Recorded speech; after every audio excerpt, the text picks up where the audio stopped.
everyone, I have been lucky enough to have been sent a copy of Leila Duly's new book Walk in the Woods. Now I have actually had to raise my camera to show you this because it is a large book. I brought my ruler just to show you.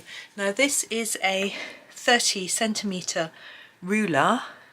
I think the book is 31 centimetres or 12 inches.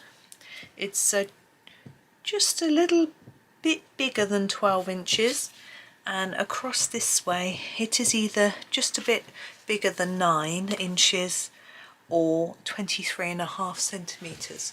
This is quite a large size book. Like her last one, trying to think of the name of it. The name has escaped me. I have that one too by this same publisher. Her previous book to that one was The Flower Year, which was a hardback book and it was a different publisher. So we have this very gorgeous olive lime cover, which I think is really beautiful. And it's just this black writing is shiny. The rest is matte. So that is the front, and on the back we have another design, and it says, these incredible hand-drawn compositions are packed with detail for colourists to savour.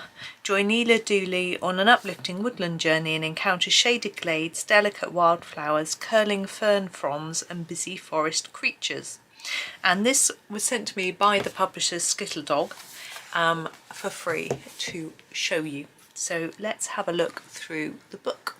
Now, like the last one, we have got a large French flap, which opens like that. Now, although this gives it a luxurious quality feel, which is rather nice, there are a few disadvantages to it in that we have this line. And so when we turn over a few pages and we colour, we've got a ridge, which isn't very nice, but you can of course just open it. It takes up a lot of room. It's a big book. But anyway, that's just a little bugbear I have with her other book as well. But the paper is white. This is a piece of white paper as well, which came with it. This is Johanna Basford's planner, which is white this year. Mine is anyway. You can see it's very white and it's pretty thick. I've always felt this is rather nice paper.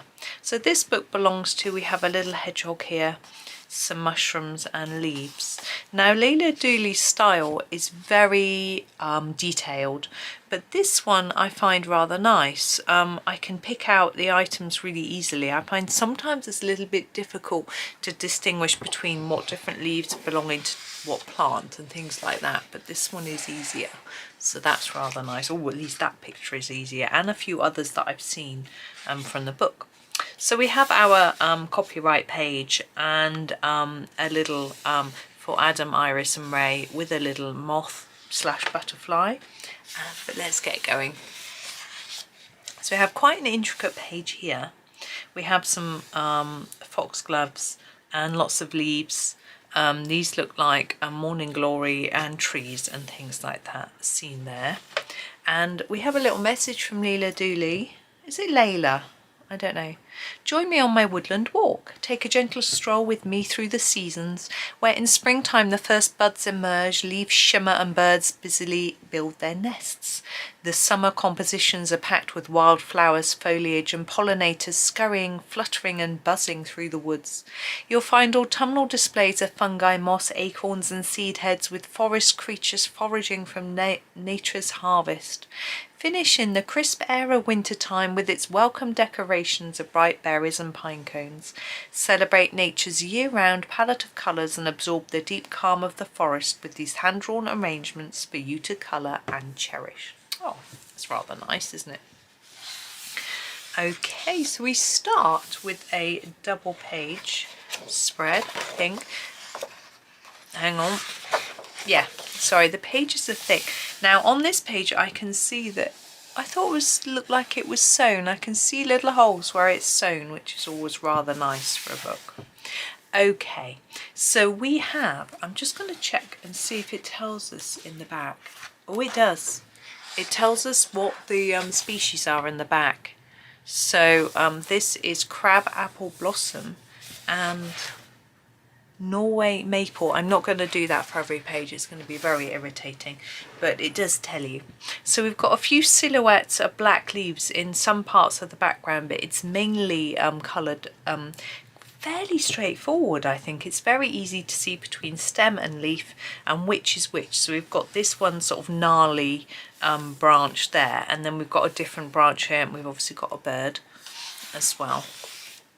And then we have a nest, very nice for Easter type colouring, especially as we've got feathers as well as leaves, which I also think is rather nice.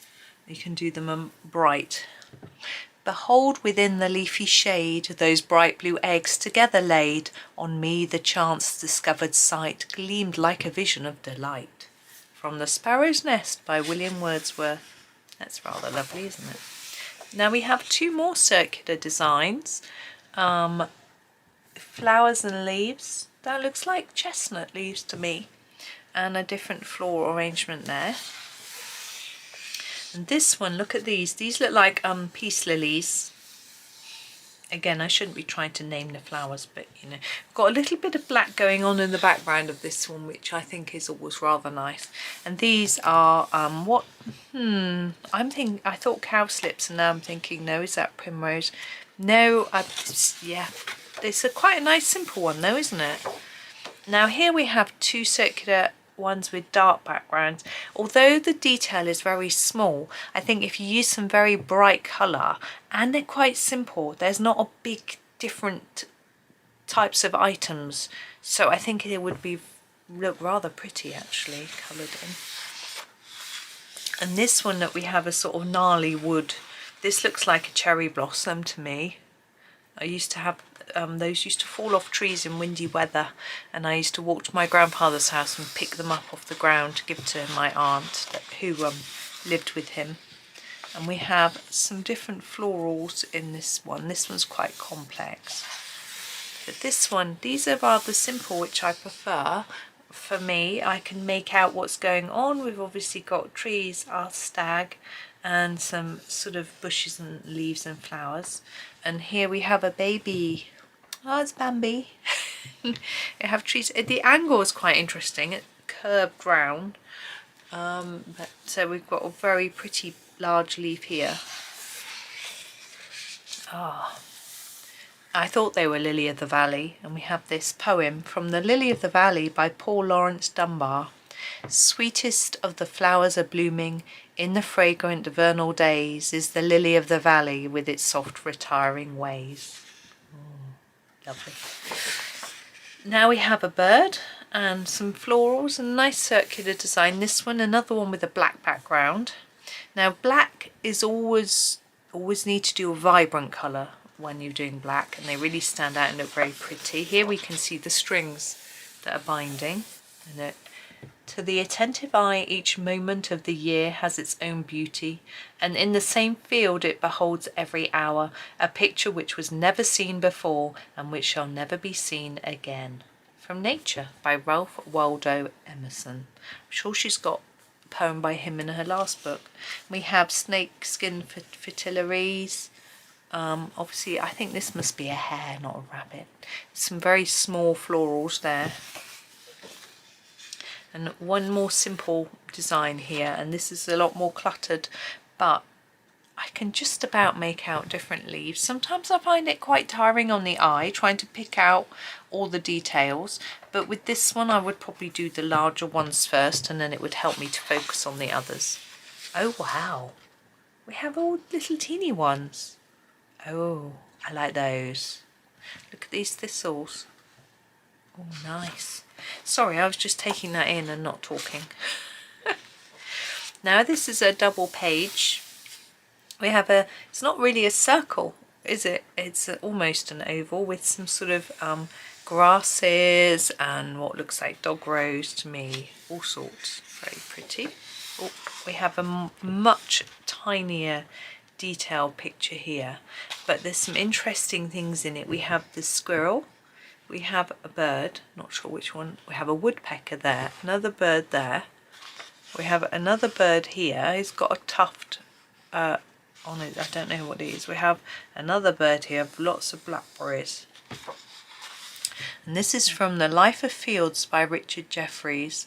I must stay under the old tree in the midst of the long grass, the luxury of the leaves and the song in the very air. I seem as if I could feel all the glowing life the sunshine gives and the south wind calls to being. This one's nice. Look at the ladybirds. Oh, that's so cute.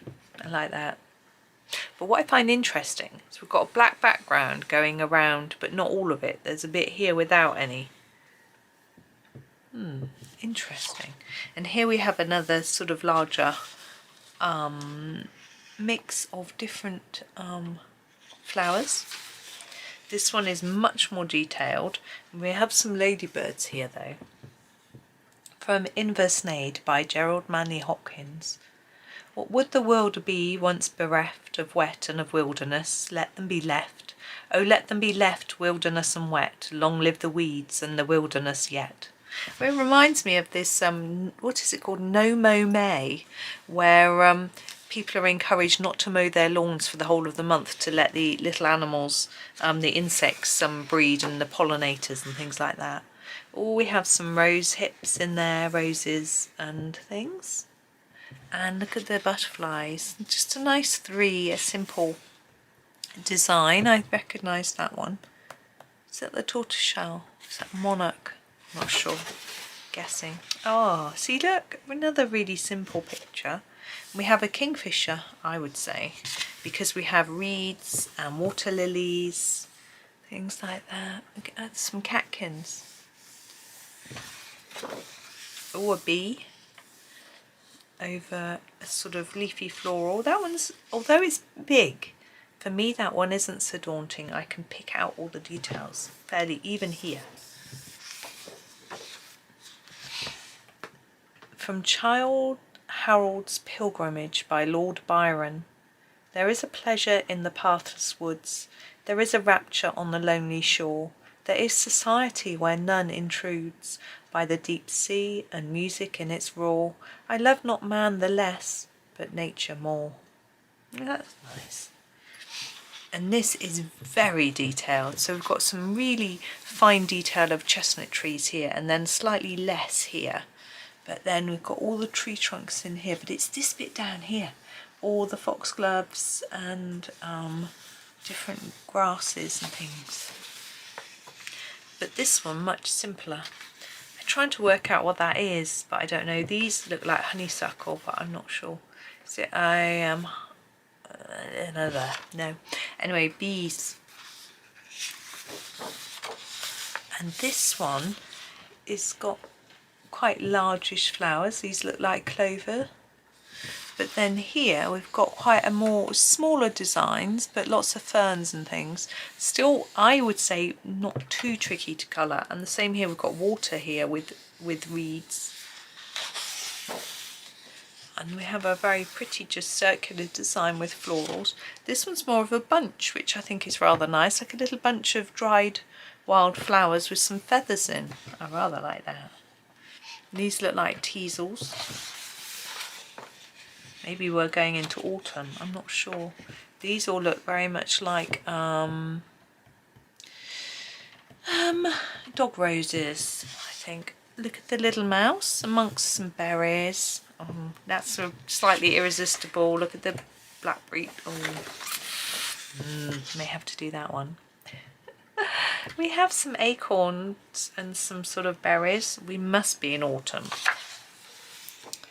And these also look like they could be slightly dried flowers. These are sort of poppy seed pods, aren't they? From Four Leaves Fall by Emily Bronte. Every leaf speaks bliss to me, fluttering from the autumn tree. I shall smile when wreaths of snow blossom where the rose should grow. Sorry, I messed that up, didn't I? Oh, another page with lots of lovely berries. And we have some individual ones here. These are, I like these. So we have a snail on this one. We have some lovely mushrooms with a snail there. Squirrel with more mushrooms. And a mouse. Those are so cute.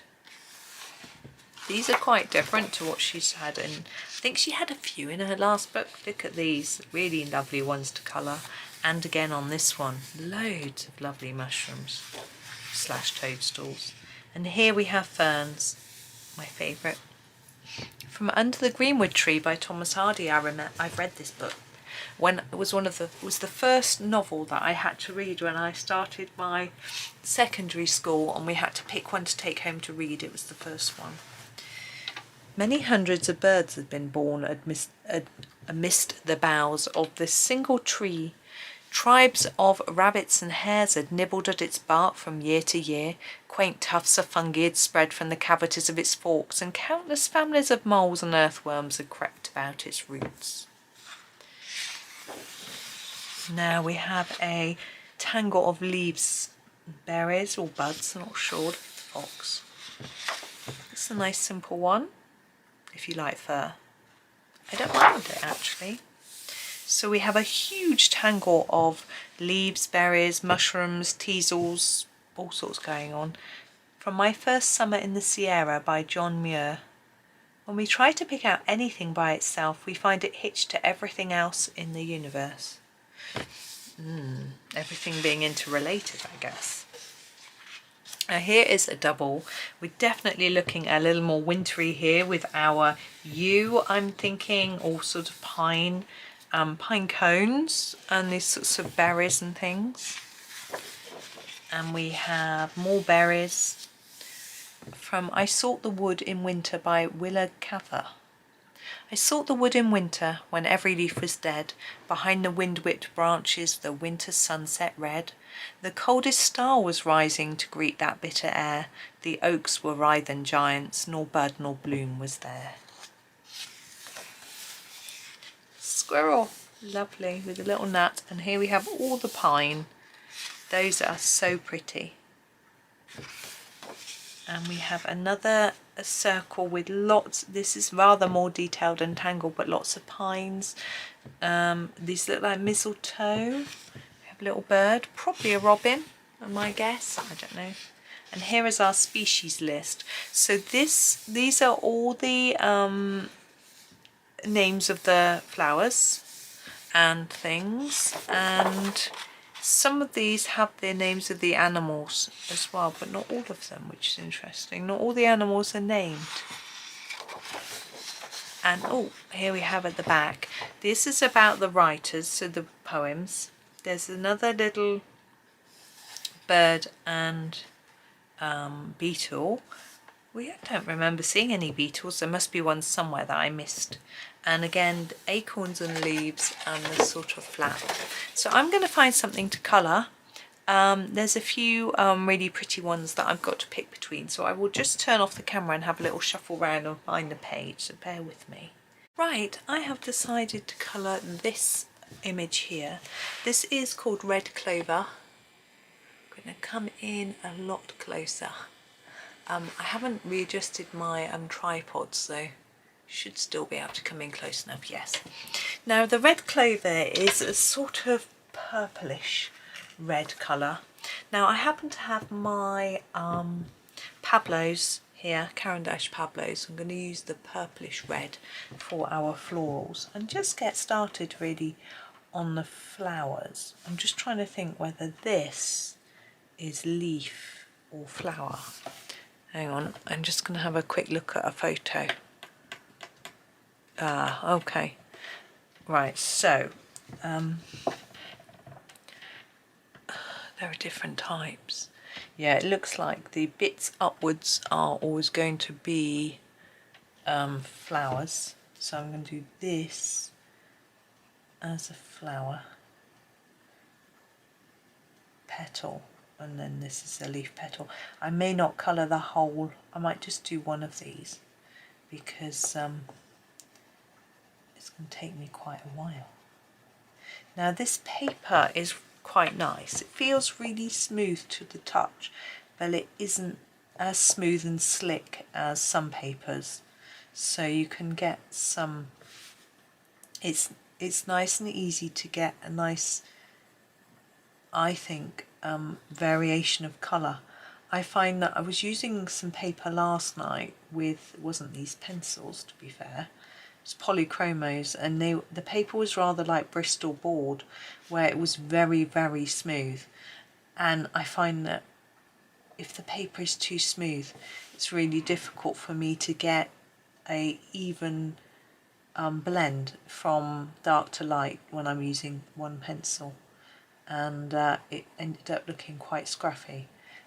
That was actually in the Colour Yeah books. Their paper is like Bristol board. It's very thick, it's very good quality, but I struggle to colour with something with such little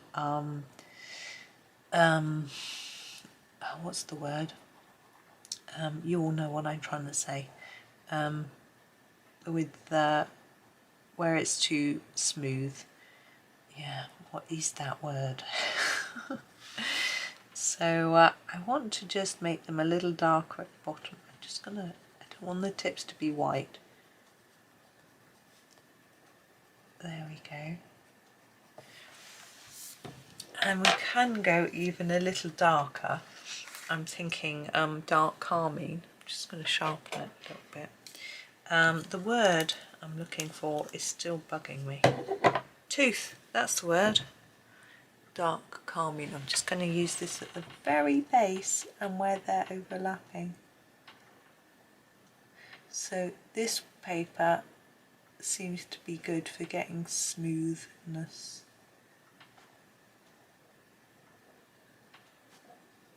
And that's always nice for me. I also found with some papers, if you do felt pen, if it's too smooth and you do a marker, felt pen, whatever you call it, it tends to not dry very quickly because it doesn't sort of seep into the paper. So that can be annoying because you can smudge it. Now I would expect that of a gel pen. This is dark green I'm going to use for my green, but not for a just a water-based marker. I would expect those to dry almost instantly, and they don't tend to. I'm going to try and make it darker in there,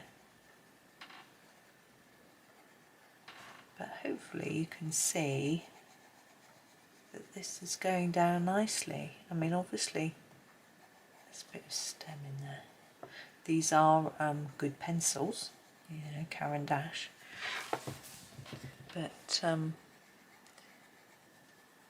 yeah, I might try different pencils on the different pictures on the page and see how I find them, but it does feel really lovely to me. There we go. There's our clover. I don't know if I'm going to do much more on this. I think I'm going to leave it now and do the rest on my own, just because I'm getting really tired and I've sort of run out of things to say. But I have to say that compared to her last book, I like this better because of these smaller designs, and there were only a couple of pictures where I felt very daunted by the amount of tangle of different leaves and stems, whereas previously I found that quite difficult. So I think maybe she has changed just to adapt to our needs, which is quite nice. So I'm going to try this with different pencils and I will let you know. In my completed pages video at the end of the month, I will show you this page, and I would have done it all, and I will use popular pencils as well as these Pablo, which I know aren't really popular. There's 6 designs here, so I can do a Prisma, a Polly's, and a few other things, maybe Castle Arteza.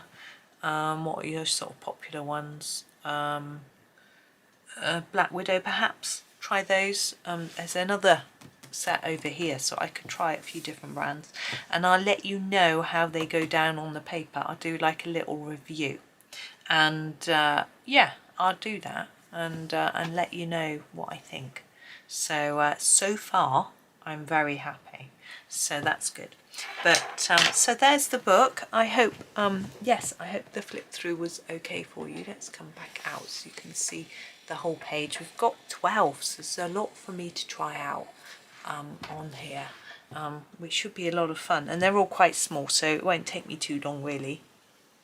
And you know, I don't have to spend hours on each one. I can decide really how much effort, how many layers, that sort of thing that I do. And of course in the back it tells me what they are, so I can look them up, and I don't have to choose colours either, which makes it a bit easier. But there's the cover of the book, Walk in the Woods. Push that out of shot so you can see. I'll blind you with the lamp shining off it. So I was a bit worried when I saw this front cover, because it looks so complicated, and of course this picture is included, but it's the only really complexy, scary one in the whole book. So that's, yeah, so that's rather good. So I'm rather pleased. I'm thinking this is, for me, a big improvement, and yeah, happy.